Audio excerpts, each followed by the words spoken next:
Bom, então a gente vai agora iniciar a parte de ligação covalente, tá, galera? Então, olha só, ligação covalente. Então, galera, a ligação covalente, ela se dá através do compartilhamento de pares de elétrons, tá? Enquanto que na ligação iônica, né, há uma transferência de elétrons, na ligação covalente vai ocorrer um compartilhamento de pares de elétrons, tá? Então, a ligação covalente ela ocorre através do compartilhamento de pares de elétrons, certo? Então, compartilhamento de pares de elétrons. E a ligação covalente, ela ocorre em três situações, tá certo? Ela vai ocorrer entre átomos de hidrogênio, certo? Então, entre átomos de hidrogênio, ela ocorre entre hidrogênio e ametais, certo? Então, ela vai ocorrer entre hidrogênio e ametais, e ela ocorre entre ametais, tá? Então, a ligação covalente ela ocorre nessas três situações aqui: entre átomos de hidrogênio, entre hidrogênio e ametais e entre os ametais, certo? Então, é importante saber disso aqui para a gente identificar o tipo de ligação num determinado composto, beleza? Alguma dúvida até aqui? Não? Então vamos entender mais ou menos como é que ocorre esse tipo de ligação. Então você imagina aqui, ó, o hidrogênio, um elétron. O hidrogênio só tem um elétron, certo? Aí eu tenho o hidrogênio com um elétron. Então o que acontece aqui, ó? Esses dois átomos vão se aproximar, tá? Então, eles vão se aproximar, a eletrosfera de um átomo vai se sobrepor à eletrosfera do outro, tá certo? E vai existir uma região aqui comum aos dois átomos, e é nessa região comum que estarão esses dois elétrons, tá? Então, imagina o seguinte, ó, eu tenho o hidrogênio, o núcleo aqui, certo? E eu tenho a eletrosfera aqui, e eu tenho o elétron aqui. Tenho outro átomo de hidrogênio com outro elétron. Então, o que vai acontecer? Eles vão se aproximarem.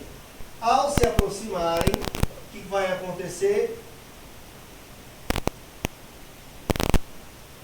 Vai existir aqui uma região comum aos dois átomos, onde estarão os dois elétrons sendo compartilhados, tá? Então eles vão se aproximar, vai ocorrer uma sobreposição da eletrosfera de ambos os átomos, e nessa sobreposição vai se criar uma região que vai ser comum aos dois átomos. E nessa região comum aos dois átomos que estarão esses elétrons aqui, que vai estar esse par de elétrons. Então, este par de elétrons, ele vai pertencer aos dois átomos ao mesmo tempo.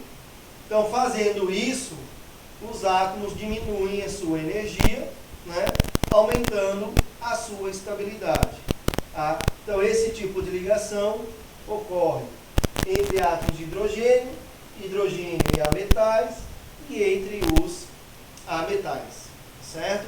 Bom, agora, quantos pares de elétrons podem ser compartilhados, né? Então, dependendo do átomo, dependendo do grupo que o átomo pertence, né, ele vai poder compartilhar 1, 2, ou 3 pares. Tá? Então, vamos ver aqui como é que ocorre essas ligações aí. Bom, da seguinte forma, vamos pegar aqui, ó, vamos pegar o hidrogênio, tá? Para a gente poder só formalizar. Então, o hidrogênio com um elétron, outro hidrogênio com outro elétron, tá certo? Vão se aproximar e aí nós teremos algo, podemos representar essa ligação dessa forma aqui, ó, hidrogênio, os 2 pares, o hidrogênio, certo? Essa representação aqui, ó, nós dizemos que é a representação de Lewis, onde você coloca os átomos e o número de pares de elétrons que estão sendo compartilhados, nesse caso apenas um par. Existe uma outra representação, que é a seguinte: quando nós temos um par de elétrons sendo compartilhado, nós representamos este par por um traço. Então nós temos aqui, ó, hidrogênio, tracinho, hidrogênio. Essa estrutura é chamada de estrutura plana. Tá? Então nós temos fórmula de Lewis, quando eu tenho os 2 pares, eu mostro os pares de elétrons sendo compartilhados entre os átomos.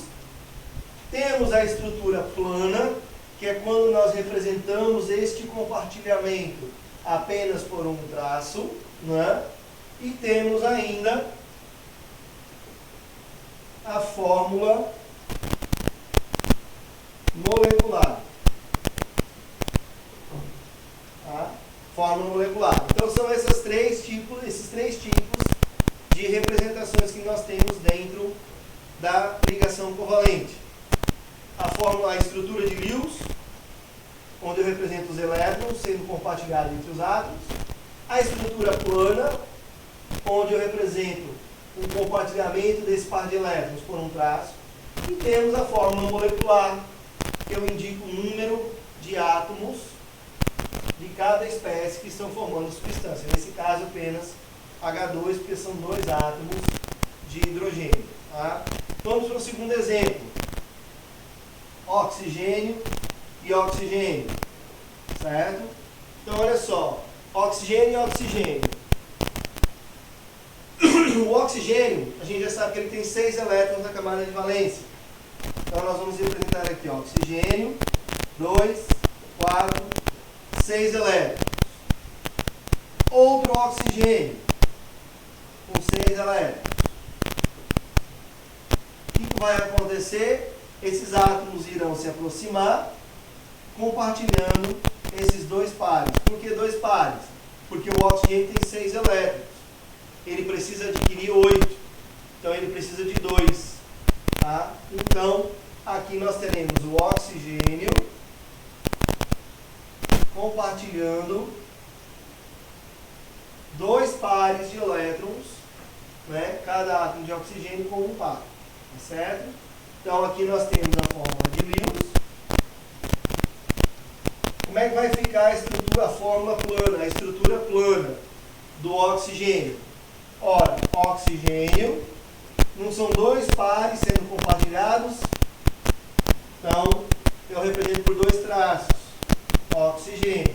Então, cada traço desse representa um compartilhamento de um par de elétrons. E a fórmula molecular, O2. Tá?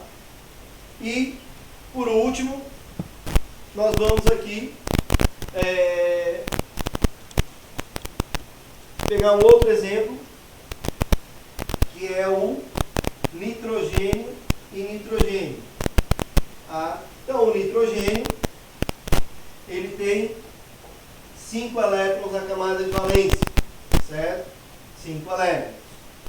O outro nitrogênio, também com 5 elétrons na camada de valência. O que vai acontecer? os dois átomos vão se aproximar. Como ele tem 5 elétrons, ele precisa de 3 em cada um precisa de 3 elétrons, né, para completar os 8. Então, eles vão se aproximar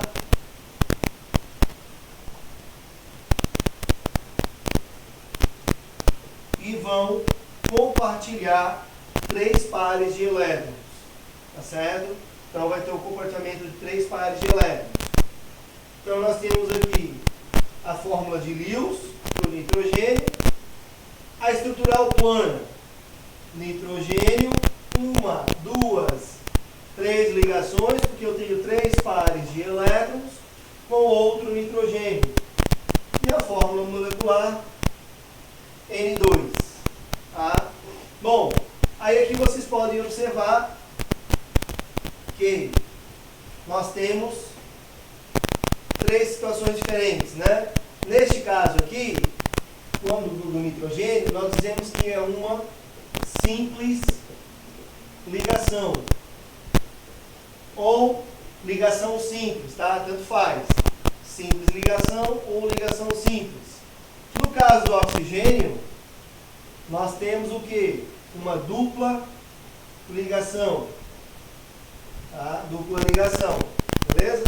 E no caso do nitrogênio, nós temos uma tripla ligação ou ligação tripla. Não tem problema, tá? Ligação dupla ou dupla ligação. Bom, outro detalhe importante que é importante vocês saberem, um detalhe importante. Sempre que a ligação for simples, tá? O tipo de ligação vai ser do tipo sigma, que é uma letra grega, sigma. Tá? Então a ligação simples vai ser sigma. Na ligação dupla, tá certo? Uma ligação é do tipo sigma, tá? E a outra ligação é do tipo pi. Mais na frente, galera, a gente vai estudar direitinho o que é essa ligação sigma e pi. Tá? Mas por enquanto vamos só memorizar ou entender isso aqui. É importante vocês saberem. Na ligação tripla, tá, galera? Nós temos o seguinte: uma ligação sigma, uma pi, uma sigma e a outra pi. Tá? Então, na ligação tripla, nós temos 2 ligações pi e uma ligação sigma. Tá certo? Uma ligação sigma. Isso aqui é importante vocês saberem. Tá? Depois a gente vai entrar em detalhes direitinho e explicar o que é uma ligação sigma e o que é uma ligação pi. Mas por enquanto, basta vocês saberem isso aí. Tá certo? Bom, alguma dúvida aí, galera, em relação a essa primeira parte de ligações covalentes?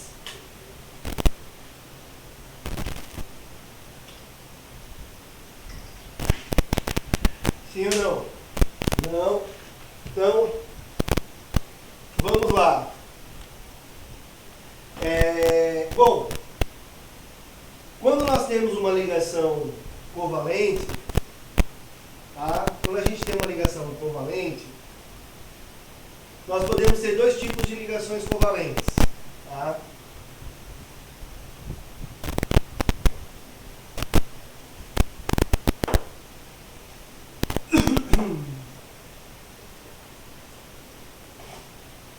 Então, olha só, nós podemos ter uma ligação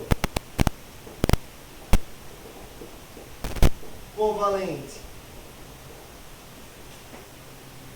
polar e nós podemos ter a ligação covalente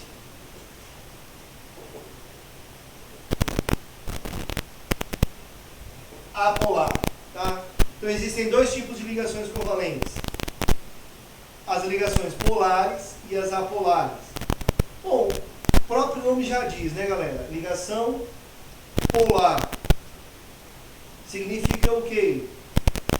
Pelo próprio nome, polar, significa que já tem um polo, né? A molécula, a ligação ela tem um polo. E quando a gente fala de polo, a gente lembra de positivo e negativo, tá certo? Então, a ligação covalente polar é aquela ligação onde vai ter uma parte positiva e uma parte negativa. Como assim, pessoal? Uma parte positiva e uma parte negativa. Então, vamos imaginar o seguinte, ó, hidrogênio ligado ao cloro, HCl, certo? Bom, se nós pegarmos na tabela, nós vamos ver o quê? Que existe uma diferença de eletronegatividade entre o hidrogênio e o cloro. Tá? Então, ligações polares são aquelas ligações onde há uma diferença de eletronegatividade entre as espécies que estão participando da ligação. Beleza? Então, se nós pegarmos lá na tabela, nós vamos ver o quê? Que o cloro é mais eletronegativo que o hidrogênio. Então, significa o quê, galera? Esse tracinho aqui, ó, significa o compartilhamento de um par de elétrons, certo? Então, o que acontece? Pelo cloro ser mais eletronegativo, significa que este par de elétrons vai estar deslocado para o cloro. Ou seja, esse par de elétrons que está sendo compartilhado vai estar mais próximo do cloro do que do hidrogênio. Por quê? Porque o cloro é mais eletronegativo.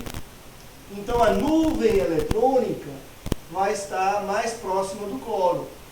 Se a nuvem eletrônica está mais próxima do cloro, nós vamos dizer que ele tem um dipolo negativo. Tá? Se o cloro tem um dipolo negativo, o hidrogênio vai ter um dipolo positivo. Tá? Então, isso aqui é uma ligação covalente polar. Então, quando há uma diferença de eletronegatividade entre as espécies que participam da ligação. E a nuvem eletrônica, ela vai estar deslocada no sentido do elemento mais eletronegativo. Certo? Então, a gente pode representar isso da seguinte forma. HCl, dipolo negativo, dipolo positivo. Certo? Ligação covalente apolar, ou seja, aquela que não possui um polo positivo e nem um polo negativo. Quando isso acontece? Quando não há diferença de eletronegatividade entre as espécies que estão participando da ligação química, certo? Então, se nós pegarmos aqui, ó, hidrogênio ligado a hidrogênio. Então, não existe uma diferença de eletronegatividade entre esses dois átomos. Então, significa que a ligação é covalente apolar, ou seja, não existe um polo positivo e nem um polo negativo. Ou seja, o par de elétrons que está sendo compartilhado aqui, ele está exatamente no meio, entre os dois átomos. Então, aí nós temos a ligação covalente apolar. Beleza? Dúvidas aí?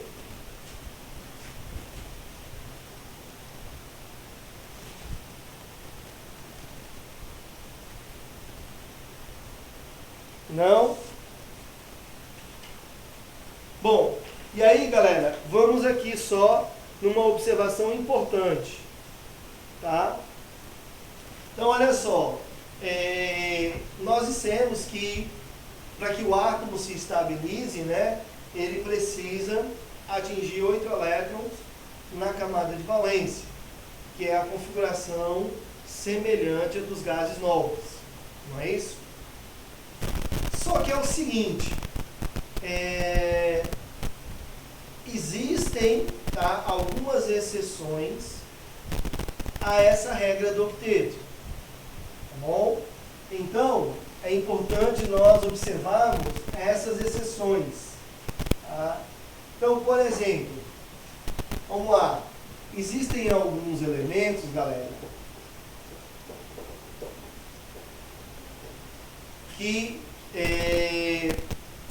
podem expandir essa regra, ou seja, existem alguns átomos que podem acomodar mais de 8 elétrons na camada de valência, tá certo? Então, quais são esses átomos aí que podem expandir o seu octeto, né? Ter mais de 8 elétrons na camada de valência? Então, normalmente, tá? São elementos não metálicos,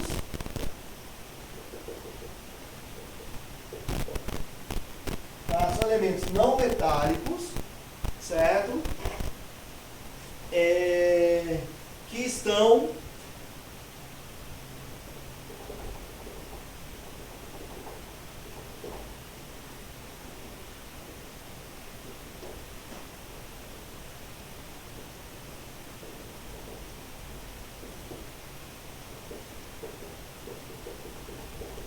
Então, olha só, galera. Então, são elementos metálicos, tá, do terceiro período da tabela periódica. Agora, por que esses elementos, galera, eles conseguem acomodar mais de 8 elétrons na camada de valência? Porque eles possuem o subnível de energia, o subnível D de energia vazio. Tá? Então, eles possuem o subnível D, né, vazio, por isso que eles podem acomodar mais de 8 elétrons. Tá? E normalmente, esses elementos, eles se estabilizam com 10 ou 12 elétrons. Tá? Então, eles podem acomodar 10 ou 12 elétrons na camada de valência, dependendo do elemento. Os exemplos aqui, normalmente, são o enxofre e o fósforo. Tá? Então, o enxofre e os fósforos, normalmente, eles têm essa característica. Agora, existem aqueles elementos que se estabilizam com uma quantidade inferior a 8 elétrons. Tá? Então, nesse caso, nós temos 3 elementos aqui, certo? Nós temos o berílio, tá certo? O berílio, ele se estabiliza com 4 elétrons na camada de valência, tá certo? Nós temos o boro, que se estabiliza com 6 elétrons na camada de valência, e nós temos um outro elemento, que é o alumínio. Então, o alumínio, dependendo do composto que ele forma, ele se estabiliza com 6 elétrons. Então, normalmente, esse composto é do tipo AlX3. Tá? Então, onde X é um não... X aí vai ser um elemento qualquer, tá certo? Então, galera, como por exemplo a LF3, tá? Então você tem aí o AlF3, onde o alumínio se estabiliza com 6 e ele está ligado a 3 átomos de flúor, tá bom? Bom, galera, de ligações covalentes, eu acho que é isto, né? Então a gente pode agora partir para a resolução de exercícios, eu acho. Né? Nós temos aí um tempinho, então a gente poderia começar a resolver alguns exercícios aí do livro de vocês. Então a gente vai fazer o seguinte agora.